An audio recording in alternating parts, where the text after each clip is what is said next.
Hello and welcome back to Opera in Brief, the show that summarizes operas for your convenience and entertainment. Today we will be talking about Die Tote Stadt, the 1920 opera by Congo that is basically an exercise in everyone making the wrong decision at every turn. Act 1 opens in Bruges at the home of a man named Paul. His housekeeper Brigitte is showing his friend Frank around and she's all, "This is what he calls his temple of memories. It is a perfectly healthy and normal shrine to his dead wife Marie.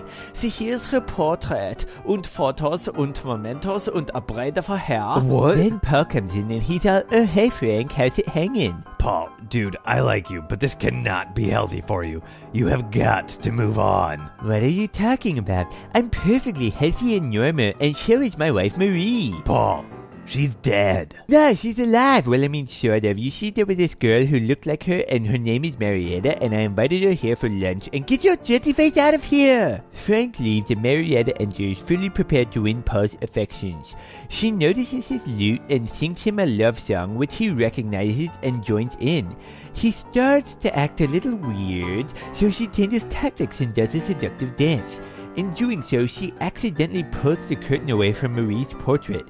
She sees the resemblance and is all, "WTF is this place? I'm outie. I've got rehearsal in town anyway." Paul, still affected by her performance, starts to do what any normal person would do in that situation and trips balls. His dead wife comes out of the portrait and says, "Will you love me forever?" And he's all, "Girl, you know it." And she's like, "Yeah. Right," and turns into a hallucination of Marietta dancing maniacally again. End Act 1. Act 2 opens with Paul outside Marietta's house because as a perfectly healthy and normal person, he has decided the best way to deal with his conflicted emotions was to stalk her. He sees Brigitte, who's like a nun now or whatever, and then Frank, who's apparently in love now with Marietta too, I don't even know. Paul's like, "Dude, she's my creepy obsession, not yours," and they engage in fisticuffs. Paul is about to get the key to Marietta's house from Frank's hands, and Frank runs off just in time for Marietta's troop to arrive.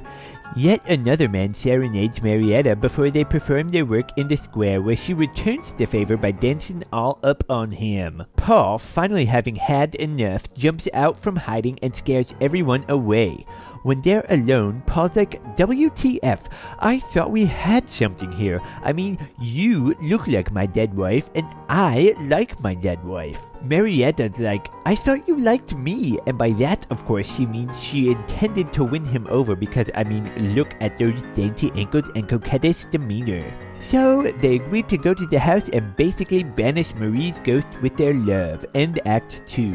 Act 3 begins with them in the Temple of Memories, where Marietta insists that she wants to see the Bruges religious procession. Paul watches too and begins to let the spirit move him.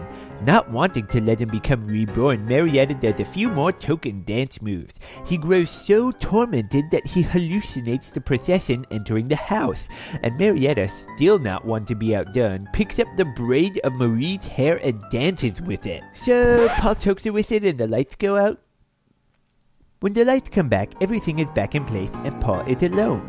Marietta comes in and says, "Sorry, I think I left my umbrella here. Maybe it's a sign that I should have stayed." Paul is just like, "Oh?" So she just looks around awkwardly and leaves. Frank comes in and Paul says, "Dude, I don't even know what's going on anymore." Frank says, Okay, let's get out of here. and Paul's like, "Yeah, this place is weird." End of opera.